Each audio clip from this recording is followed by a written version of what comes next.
un grupo, mi hermano y yo, a aprender de la palabra, y allí fue donde conocimos de Cristo como el Salvador de nuestra vida, y luego mis padres llegaron a conocer de Cristo. Por eso es un aliento, y yo decía qué lindo que estén los niños, porque detrás de cada niño, y aún si no están los padres acá, en algún momento pueden llegar esos padres. Eso fue lo que sucedió en mi vida, y a la edad de los 10, 12 años decidí consagrar mi vida al Señor.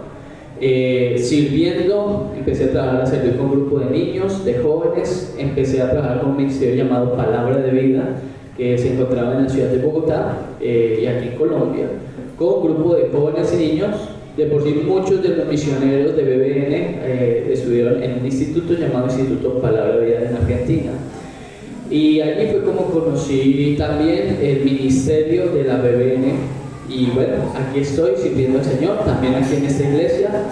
Y vamos a orar, mis hermanos. Yo les invito a que se coloquen de pie. Vamos a orar para pedirle al Señor que sea guiándome y dirigiendo este tiempo. Señor y Padre celestial, Dios santo de la gloria, a ti sea la honra y la gloria en tu iglesia por los siglos de los siglos, Señor.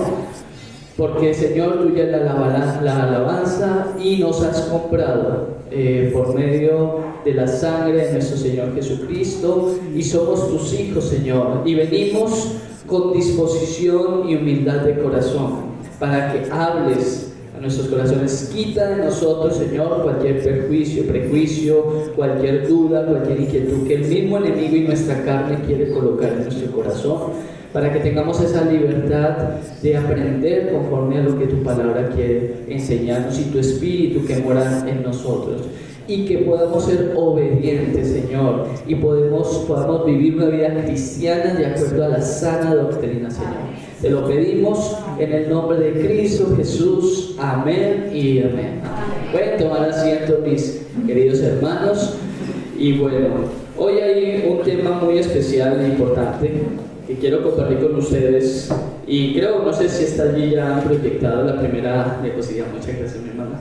Y allí tenemos un diapositiva, y están viendo el título, y es Verdades que animan el corazón en un mundo de dolor. Yo quiero compartir con ustedes unas verdades que animan el corazón en un mundo de dolor. Quizás algunos de nosotros hemos llegado acá, podemos decir que estamos bien, sonreímos, pero realmente nos estamos dando cuenta que en este mundo lo que estamos viendo es cada instante dolor, tristeza, desasosiego, incertidumbre.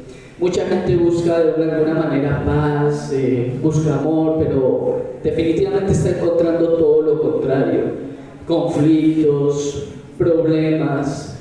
Y aún como creyentes, como hijos de Dios que tenemos a nuestro Señor, me ha pasado en la emisora de BBN casi que el 80% de las llamadas que recibimos de oyentes de diferentes denominaciones son para orar. Piden, hermano, ore por esta situación, ore.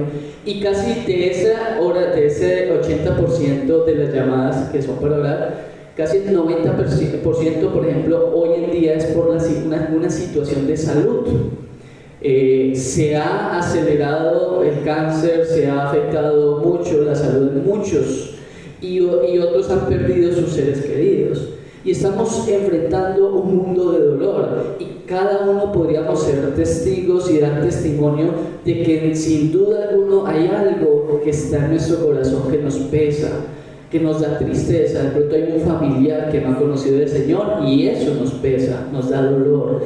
La Biblia nos enseña, el Señor Jesucristo decía: en el mundo tendréis aflicción. Aún por la causa de Cristo y vivir piadosamente, vivir honestamente, encontramos más bien persecución de nuestros propios familiares, encontramos persecución de los seres queridos, aún aquellos que aparentemente dicen ser hermanos de la fe, y aún así hay dolor, hay dificultad. Pero yo quiero hoy hablar con ustedes, y que el Señor puso en mi corazón, y primero me animó a mí, primero me fortaleció y me llevó a dos verdades que quiero compartir con ustedes. y nos vamos a centrar en Primera de Tesalonicenses, desde el capítulo 4, y vamos a buscar desde el versículo 13 al 17. Ahorita en las diapositivas va a aparecer el texto completo, pero si vamos a la segunda diapositiva encontramos dos versículos de ellos. Primera de Tesalonicenses 4:18, y leamos y escuchen y prestemos mucha atención. Dice: por tanto, consolaos unos a otros con estas palabras. Aquí Pablo le está hablando a la iglesia de Tesalónica, y sin duda alguna la situación de las iglesias en ese tiempo era también una situación de iglesias en un tiempo de tribulación, de dificultad, de persecución. Pablo está animando, pero hay unas palabras que él dice: anímense, o dice consolados, que la versión y la mejor traducción del griego a la palabra que se encuentra allí, en algunas versiones dice alentados, pero es realmente mejor la palabra consolados. Y esa palabra tiene que ver con el contexto. Recuerden que cuando nosotros vamos a estudiar la palabra de Dios tenemos que ver el contexto del pasaje. Así que en 1 Tesalonicenses 4:18, Pablo anima, ayuda, exhorta a la iglesia y dice: consuélense unos a otros. Pareciera que fuera el estudio del hermano del anterior vez, seguimos con unos a otros. Pero así es, dice: consolaos unos a otros con estas palabras del pastor que la otra está enseñando unos a otros. En 1 Tesalonicenses 5:11 también sigue hablando un poquito más sobre el tema que ahorita vamos a ver más en detalle, pero termina diciendo en esa porción: por lo cual, 1 Tesalonicenses 5:11, por lo cual consolaos unos a otros y edificaos unos a otros, así como lo hacéis. Aquí vamos a encontrar ahora sí el pasaje desde el versículo 13 en la siguiente diapositiva, 1 Tesalonicenses 4:13 al 17. Quiero leerlo, dice: mas no quiero, hermanos, que ignoréis acerca de los que duermen. Aquí hago un alto, ¿cierto? Y creo que hemos aprendido, y los que de pronto vienen por primera vez van a entender hoy, que cuando Pablo está expresando la palabra dormir, no está literalmente o hablando de aquel que duerme a las 7, 8, 9 de la noche y se levanta al día siguiente. Aquí está hablando de una expresión, pero que es necesaria Pablo darla, y es aquel que ha muerto físicamente en Cristo. O sea, el que está en Cristo y ha creído en Cristo es como que duerme. Esa es la idea de Pablo. Pablo lo ve como alguien que duerme. ¿Por qué? Porque el que duerme tiene esperanza de volver a abrir sus ojos y levantarse y ver y poder volver a hacer las cosas. Entonces, el Señor Jesucristo en una ocasión también usó esta expresión. ¿Ustedes recuerdan cuándo la usó? El dormir. Él la usó también hablando de la muerte, precisamente con Lázaro, con su hermano, con su amigo. En un momento le dice a sus discípulos: mire, él duerme. Entonces los discípulos: no, pues si duerme, vayamos y solo despertémoslo y listo. Y entonces el Señor dijo, para aclarar un poco más: no, Lázaro está muerto. Entonces, esta es la expresión de la palabra de Dios que nos diferencia de los inconversos, y es que el que muere en Cristo duerme. Aquí obviamente no voy a hablar de la doctrina de la muerte y expresar, ahondar un poquito más, aunque me gustaría, pero porque algunos, entonces uno está consciente o inconsciente, y bueno, no quiero andar un poco en detalle de este tema, pero Pablo está hablando de los que duermen. Entonces dice: hermanos, mas no quiero, hermanos, que ignoren acerca de los que duermen, o sea, los que han muerto en Cristo, para que no os entristezcáis como los otros que no tienen esperanza. Versículo 14: porque si creemos que Jesús murió y resucitó, así también traerá Dios con él a los que durmieron en Jesús. Versículo 15: por lo cual os decimos esto por palabra del Señor, que nosotros que vivimos que habremos quedado hasta la venida del Señor, no precederemos a los que durmieron. Porque el Señor mismo, con aclamación, con voz de arcángel y con trompeta de Dios, descenderá del cielo, y los muertos en Cristo resucitarán primero. Luego nosotros, los que vivimos, los que hayamos quedado juntamente con ellos, seremos arrebatados en las nubes para recibir al Señor en el aire, y así estaremos siempre con el Señor. Tremendas las doctrinas que se encuentran en estos pasajes, y efectivamente estas son las dos verdades, porque después del versículo 17 viene el versículo que leímos anteriormente, donde dice, si podemos pasar a la diapositiva anterior, dice el versículo 18: por tanto, consolaos unos a otros con estas palabras. Por eso es importante el contexto. ¿Cuáles son esas palabras que nos pueden consolar? Y ya las hemos leído. ¿Y cuáles son esas dos verdades que quiero compartir? Así que vamos a avanzar a la primera verdad que quiero compartir con ustedes, y es: Cristo murió y resucitó. No sé si ahí aparece ya, ¿cierto? Cristo murió y resucitó. Si ustedes se dieron cuenta en la diapositiva anterior donde leímos el pasaje, decía el versículo 14: porque si creemos que Jesús murió y resucitó. Es importante que hayamos creído de veras en la muerte y resurrección de Cristo. No solo en la muerte, hay quienes predican solo la muerte de Cristo. Y si predicáramos solo la muerte de Cristo, ¿por qué no predicar de Mahoma, que también murió? ¿Y por qué no predicar de Buda, que también murió? ¿Cuál es la diferencia entre Mahoma, Buda y Cristo? Que Cristo resucitó. Es más, 1 Corintios 15, que ahorita vamos a verlo allí, dice que esa es la base de nuestra fe. Y si la resurrección no fuera cierta, vana entonces sería nuestra fe. O sea, esto que estamos haciendo acá sería de balde, o sea, vacío, hueco, sin sentido, ¿cierto? Mejor vayámonos a hacer otra cosa. Básicamente Pablo está diciendo eso en Corintios, pero dice: más Cristo resucitó. ¿Saben? No sé si ustedes han tenido oportunidad de escuchar a este escritor muy conocido, Josh McDowell. Pero Josh McDowell tiene un libro muy conocido que se llama Evidencias que exigen un veredicto. Evidencias que exigen un veredicto. Y él cuenta un poco sobre su biografía.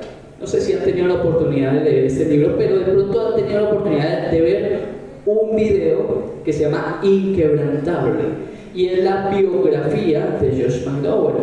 Y en un momento él llega a la universidad como ateo, odiando a Dios y odiando a su padre, porque su padre era un alcohólico, y él encuentra un grupo de jóvenes que son cristianos de la universidad, y en medio de eso uno de los estudiantes desafía a Josh McDowell y le dice: mira, si tú quebrantas y descubres que Cristo no resucitó, has quebrantado la fe cristiana, has derrumbado todo lo que creemos. Y eso lo tomó tan personal Josh McDowell que dijo: listo, acepto el desafío. Se fue a las universidades más grandes ateístas de ese tiempo y quería, su propósito era buscar argumentos y enseñanzas material de cómo destruir la fe cristiana, quitando la base de la resurrección. Y estudió y fue aquí y fue allá donde los grandes ateos y filósofos del tiempo de contemporáneo y aún antiguo, y llegó un momento donde dijo: es cierto. Y mira lo que dijeron: es cierto, Cristo resucitó. Un ateo que llegó por su propia experiencia de conocimiento, de buscar y derribar la resurrección de Cristo, encontró que la resurrección de Cristo es real y llegó a los pies de Cristo. Hoy en día es uno de los hombres que Dios ha usado en llamémoslo avivamiento en el buen sentido, no quiero sonar sonar como muy carismático, pero en el sentido de obrar y trabajar en la vida de jóvenes. Y hay libros, uno de ellos también que me gusta mucho, Entre lo bueno y lo malo, de Josh McDowell. Y hay muchos más materiales de él. Pero más que hablar de Josh McDowell es cómo ver que a través de la resurrección de Cristo, este hombre llegó a una fe verdadera. Y nosotros podemos estar aquí y tenemos que estar seguros si hemos creído verdaderamente en Jesucristo. Ahí dice, porque si creemos que Jesús ¿qué? Murió y resucitó. Recuerden que el tema es verdades, ¿cierto? Que animan nuestro corazón en un mundo de dolor. Y una de ellas es que Cristo, como estamos viendo allí, murió y resucitó. Esta es una doctrina importante que debemos tener en nuestro corazón y nos ayuda a consolarnos. Cristo murió, pero ojo, no murió solamente, resucitó. Es precisamente que hoy en el mundo celebran la resurrección de Cristo, pero como decía el pastor, debe ser algo diario, porque diariamente encontramos dolores, situaciones y necesitamos apropiarnos de esa fuerza de la resurrección. ¿Y qué implica que Cristo murió y resucitó? ¿Y qué nos puede ayudar en medio del dolor? Implica, número uno, que venció la muerte. 1 Corintios, lo voy a leer rápidamente, allí igual lo están viendo y si quieren anotarlo. 1 Corintios 15:55 dice, Pablo, ¿dónde está, oh muerte, tu aguijón? ¿Dónde, oh sepulcro, tu victoria? Y Hebreos 2:14 dice, así que por cuanto los hijos participaron de carne y sangre, él, habiendo de Cristo, también participó de lo mismo, para destruir por medio de la muerte, o sea, él vino a destruir por medio de la misma muerte al que tenía el imperio de la muerte, esto es, al diablo. Esto quiere decir que Cristo venció la muerte. Qué mejor aliento y consuelo saber que Cristo resucitó, y eso implica que venció la muerte. Él venció la muerte. Por eso no debemos tener temor a la muerte, mis queridos hermanos, porque Cristo venció la muerte.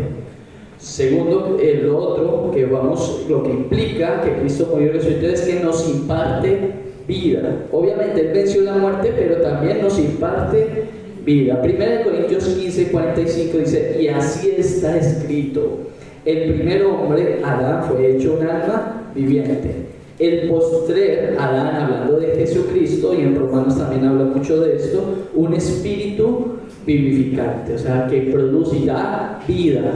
Jesucristo vino y Él mismo dice, yo he venido a dar vida. Yo soy el pan de vida, ¿cierto? Y vemos que Él es el camino, un pasaje muy conocido, la verdad y la vida. La vida. Entonces, vamos a ver también en la segunda o la siguiente diapositiva que también se compadece de nosotros.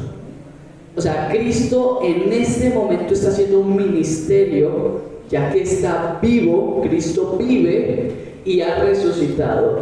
Y como Cristo resucitó y vive, está haciendo un ministerio de un gran sumo sacerdote. Es lo que está presentando Hebreos, capítulo 4, versículo 15. Dice, porque no tenemos un sumo sacerdote que no pueda compadecerse de nuestras flaquezas, sino uno que fue tentado en todo según nuestra semejanza, pero sin pecado. Había saltado otra parte y es que está con nosotros también. Mateo 28:20 dice, enseñándoles que guarden todas las cosas que os he mandado. Y aquí yo estoy ¿qué? Con vosotros todos los días hasta el fin del mundo. Amén. Cristo entonces venció la muerte, nos imparte vida, está con nosotros y su espíritu, os enviaré otro consolador, ¿recuerdan?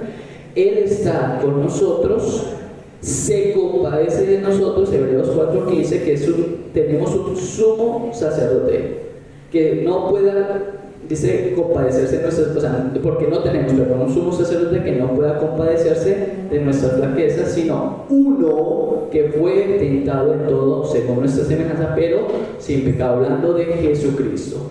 Por último, Él nos sustenta y nos cuida. Efesios 5:29 dice: porque ninguno aborreció jamás a su propia carne. El contexto está hablando de los esposos y las esposas y su responsabilidad y sus roles en el hogar. Y está dando la ilustración clara de lo que es Jesucristo y la iglesia. Y dice: porque ninguno aborreció jamás a su propia carne, antes la sustenta y la cuida, como también el Señor a la iglesia. O sea, así debe ser la responsabilidad del esposo hacia la esposa, de sustentar y de cuidar, ¿cierto?, a la esposa. Y dice: como también el Señor, ¿qué hace?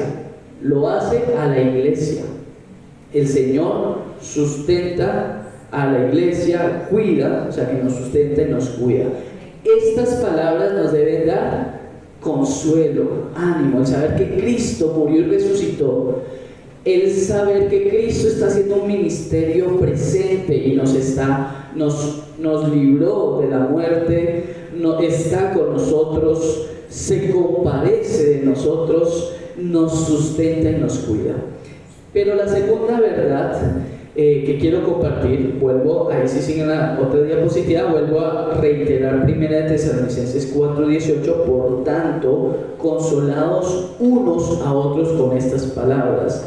Y en el 5:11 dice: por lo cual consolaos unos a otros y edificados unos a otros, así como lo hacéis. Allí vamos a pasar rápidamente, ahí vuelve a estar los pasajes, pero el segundo, bueno, quedó número 1, pero la segunda verdad es: Cristo vendrá por nosotros. No sé si allí aparece la de Cristo vendrá por nosotros. Ahí está también en rojo la diapositiva: Cristo vendrá por nosotros. Entonces, esta es la segunda verdad. Si ustedes recuerdan, allí Pablo dice en 1 Tesalonicenses 4:14: porque si creemos que Jesús murió y resucitó, después dice: así también traerá. ¿Cuándo?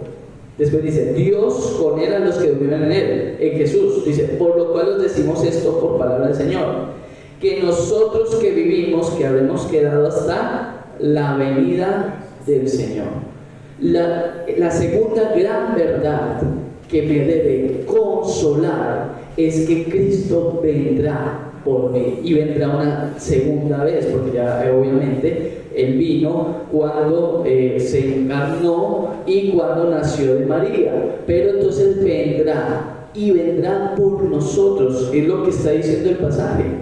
Dice: por lo cual os decimos esto por palabra del Señor, que nosotros que vivimos, que habremos quedado hasta la venida del Señor, no precederemos a los que durmieron, a los que murieron físicamente siendo hijos de Dios, nacidos en Cristo, porque el Señor mismo, con aclamación, con voz de arcángel y con trompeta de Dios, descenderá del cielo, y los muertos en Cristo resucitarán primero, o sea, los que durmieron en Él. Luego, nosotros, si Él fuera en ese instante, los que vivimos, los que hayamos quedado, juntamente con ellos seremos arrebatados. Aquí hay una de las doctrinas muy especiales de la escatología, eventos futuros, en las nubes para recibir al Señor en el aire, y así estaremos siempre con el Señor.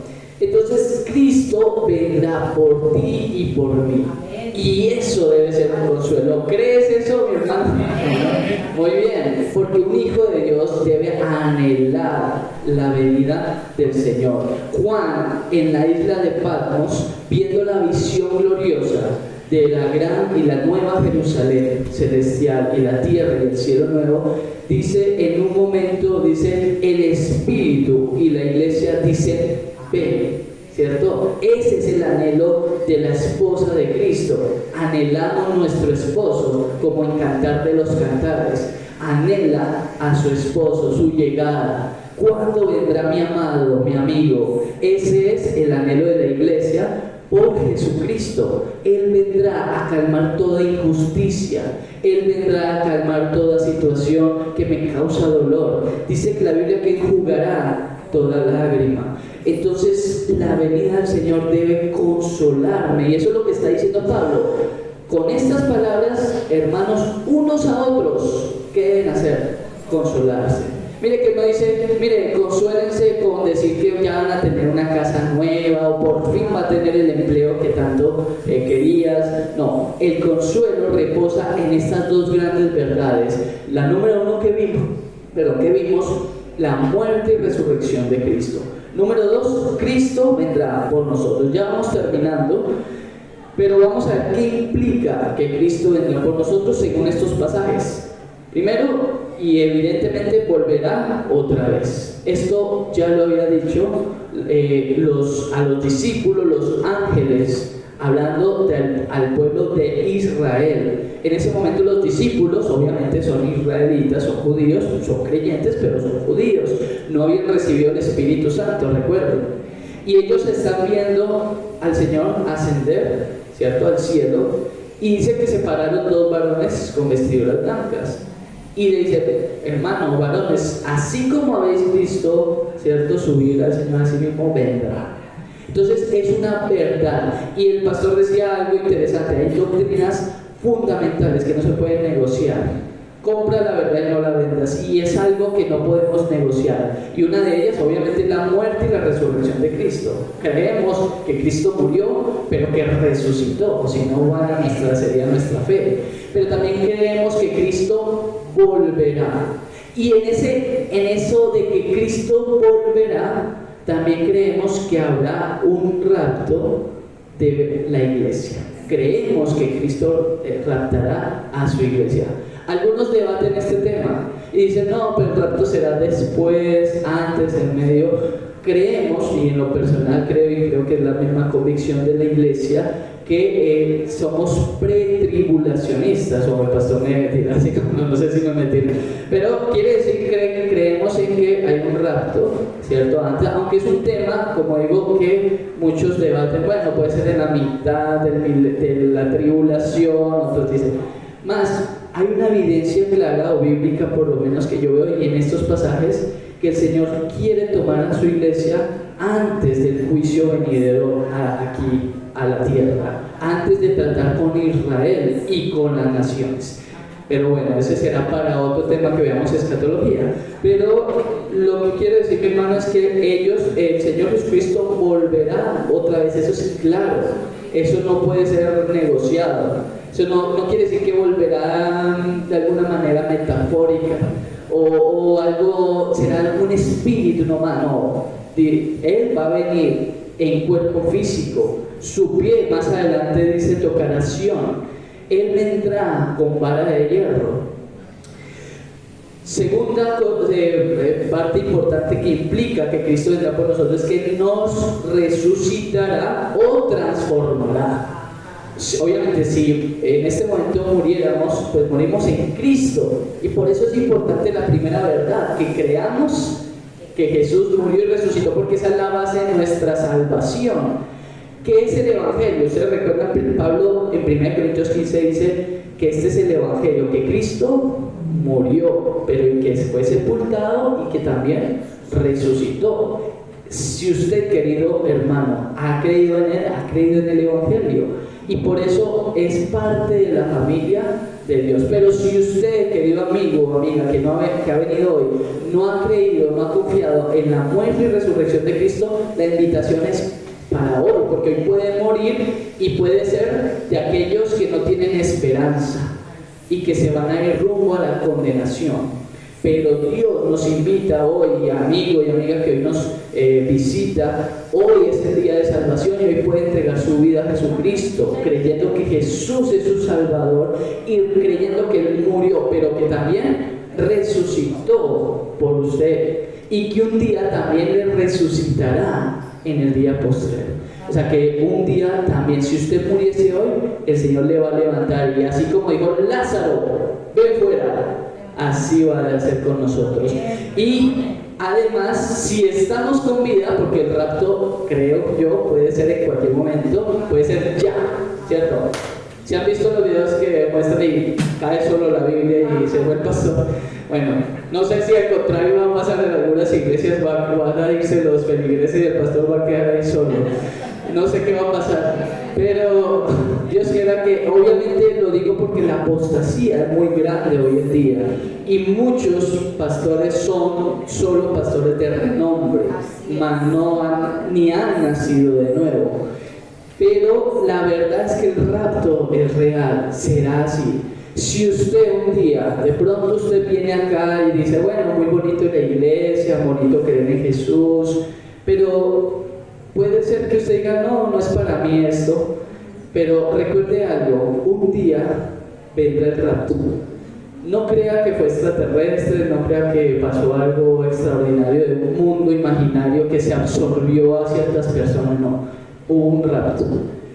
Y obviamente yo quiero que todos ustedes, cuando venga a la voz de Jesucristo, nos vayamos todos.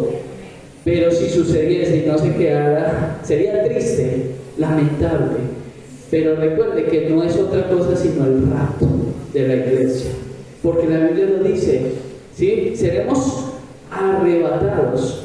Si estamos con vida, seremos transformados para recibir al Señor. ¿En dónde? En el aire, en las nubes, y estaremos con el Señor para siempre. Finalmente dice, seremos arrebatados, estaremos siempre con Él. Estaremos siempre. Uno me puede decir, bueno, pero estamos con el Señor, sí, pero físicamente, viéndolo cara a cara, estaremos siempre con Él. Qué bendición verle cara a cara, qué bendición poder estar ante el Maestro, verle allí y como María caer ante sus pies, ¿cierto? Estas verdades, ¿cierto? La siguiente diapositiva dice, luego nosotros los que vivimos, bueno, ya allí. Quiero recordar para terminar y quisiera, si me lo permite, cantar un himno que nos fortalece estas verdades. Mis hermanos, no sé qué dolor tenga usted en este momento.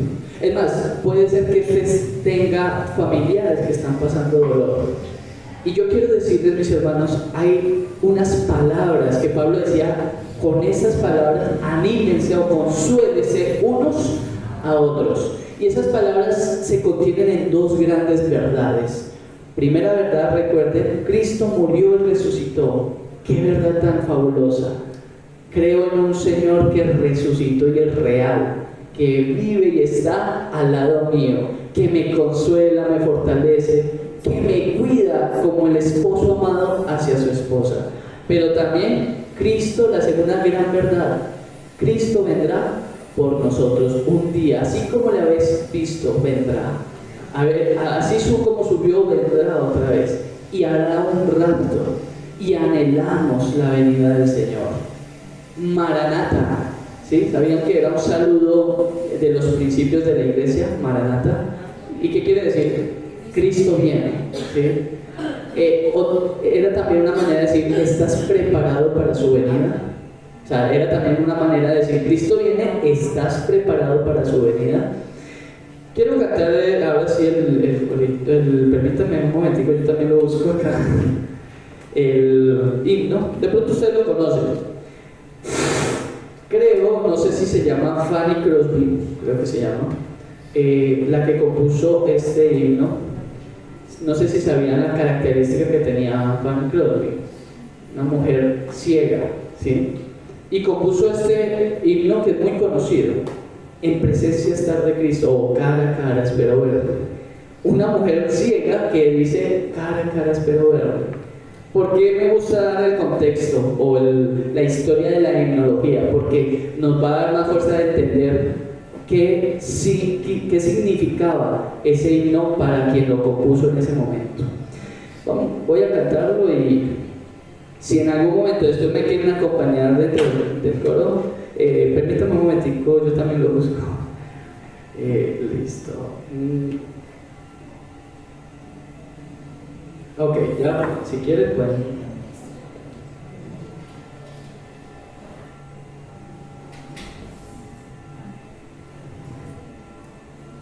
Ya aparece ahí el video, ¿sí?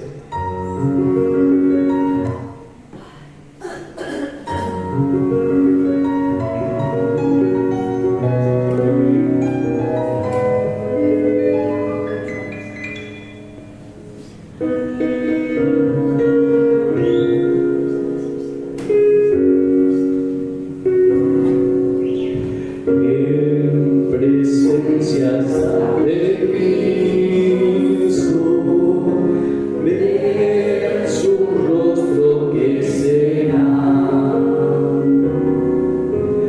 Cuando al fin en pleno gozo mi alma le contemplará.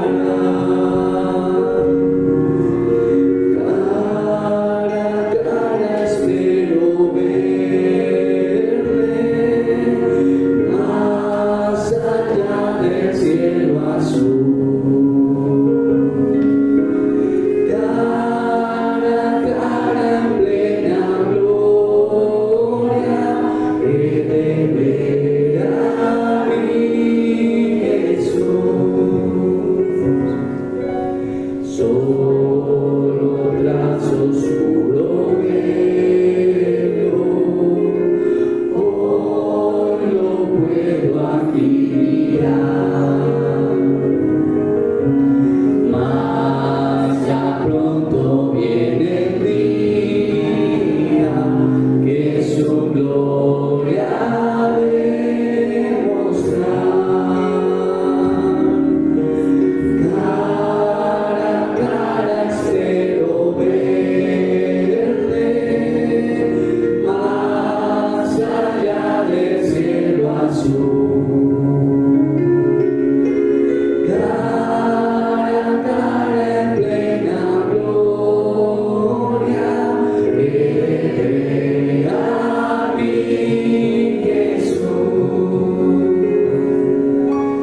Cuánto gozo habrá con Cristo, cuando no haya más dolor, cuando cesen los peligros y ya estemos en su amor.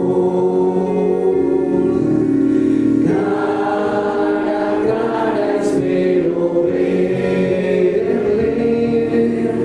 más allá del cielo azul. Cara a cara en plena gloria, he de ver a mi Jesús. Cara a cara, cuán glorioso, parecerá así vivir. Ver el rostro de quien quiso nuestras almas redimir. Cara a cara espero verle más allá del cielo azul.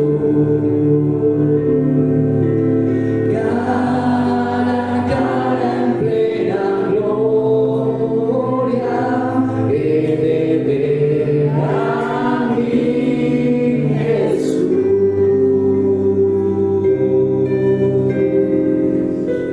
Amén. Vamos a orar. Señor y Padre Celestial, gracias, porque como decía este himno de una mujer que seguramente sufrió, una mujer que no podía ver físicamente, pero veía con los ojos de la fe. Y nosotros que tenemos tanto los ojos físicos